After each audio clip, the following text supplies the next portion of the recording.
Okay guys, this is part 2 of test 3. I'm going to start going over the questions that we did not get to in part 1, starting with question number 8. Which equation represents the line with the slope of 4 and passes through the point 3, 2? So we first need to begin by looking at our answer choices. These are very similar to each other. I'll say 4x minus y equals 2 equals 10 equals negative 14 equals 14. We can actually take a shortcut on this problem. I'm just going to write my point. 3 is x, and my 2 is my y. And I know that 4x minus y is going to equal something. I'm trying to figure out what it's going to equal. So all I'm going to do is I'm going to plug in the 3 for the x and the 2 for the y. 4 times 3 is 12 minus 2. 12 minus 2 is 10. And my answer is B. I didn't have to solve the equation and then try to make it look like these. That would have been too much work. Instead, all I did was just plug and check. Number 9, what does a slope represent? Okay guys, anytime you're looking at slope, you want to find the change in the x and the change in the y. So here's my x, here's my y. To go from 3 to 6, I add 3. To go from 75 to 150, I add 75. So my slope, the change in y over the change in x, the change in y is $75, and the change in x is 3 days. So if I divide that, 75 divided by 3 is 25, so it's $25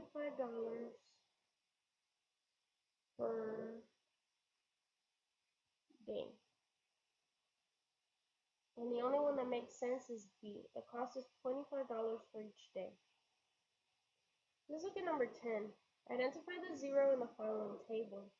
Anytime you're being asked for the zero, zero stands for x-intercept. Do I like that terminology? No. The only time we refer to x-intercepts as zeros is when we deal with parabolas, but we will talk about that later next year. We don't use zeros for lines, but again, that's something you have to know for this test. Next intercept, you know the y is 0. And so if you're being asked for the zero, this is now that you're being asked, what value of x makes the y 0? Here's the y is 0 right there, and the corresponding x value is negative 2. So our point is negative 2, 0. Very easy.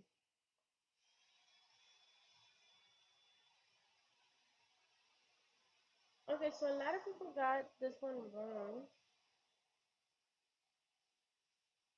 Jim has a subway card with credit on it for subway rides. The graph shows the value of Jim's subway card as he takes subway rides, which describes the x-intercept. Okay, so Jim has a credit card. He starts off with $120 on that credit card, right? $120. And every time he rides a subway, that amount of money goes down, right? When he rides the subway 20 times, he only has $40.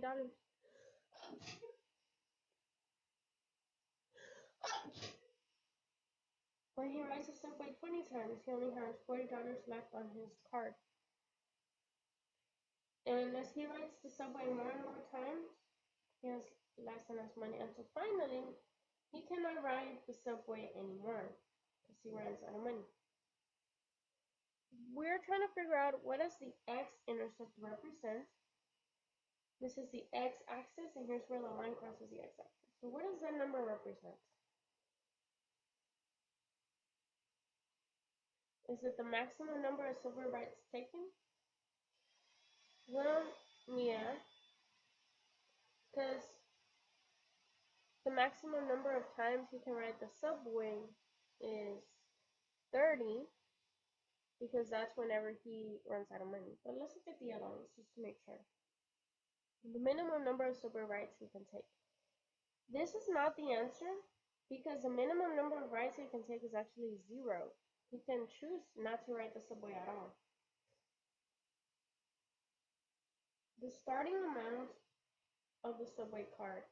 No, the x-axis specifically deals with subway rides. The y-axis would be our y-intercept. That would refer to the number, how much money he has on his subway card. The cost of each subway ride. No, that would actually be slope. In this case, we're only focusing on the x-intercept. So the only one that makes sense is A.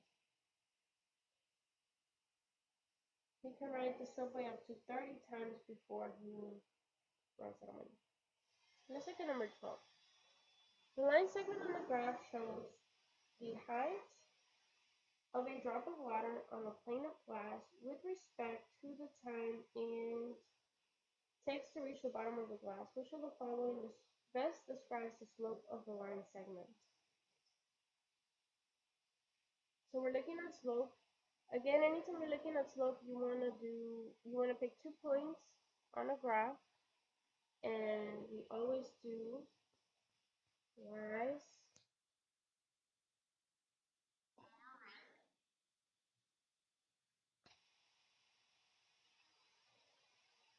and in this case we rise 1, we go down 1, and we run from 8 to 10, that's 2. We rise -1 and we run 2.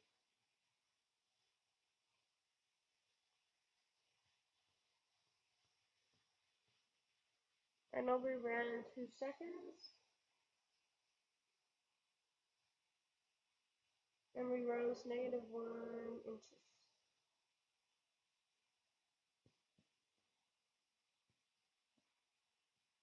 So that is the same thing as -0.5 inches per second.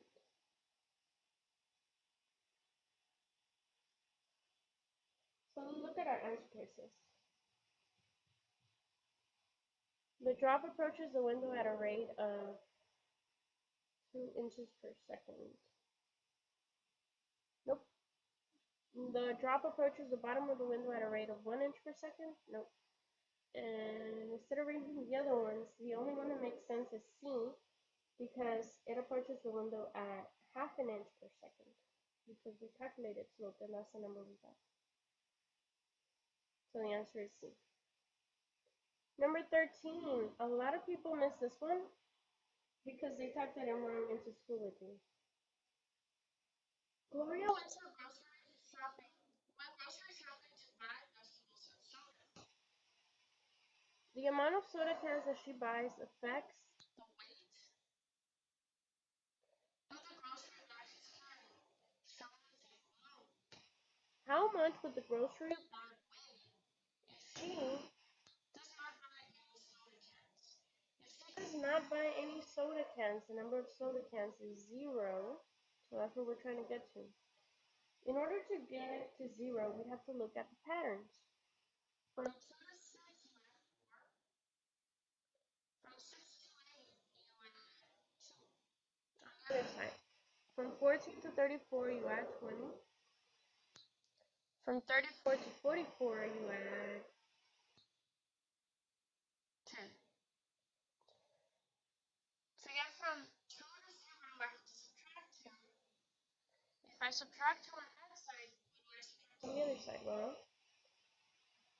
I'm not going to use the first pattern I found because that's going by 4s. But if I use the second pattern, which is going by 2, if I add 2 on this side, I have to add 10 on that side. So if I'm going to go back to, if I subtract 2, then I have to subtract 10. 14 minus 10 is 4. So my answer is 4 ounces. Okay, so this is the end of part 2 of test 3. Make sure that you do your corrections. Your corrections, remember, you want to make sure that they are in full sentences. They are neat.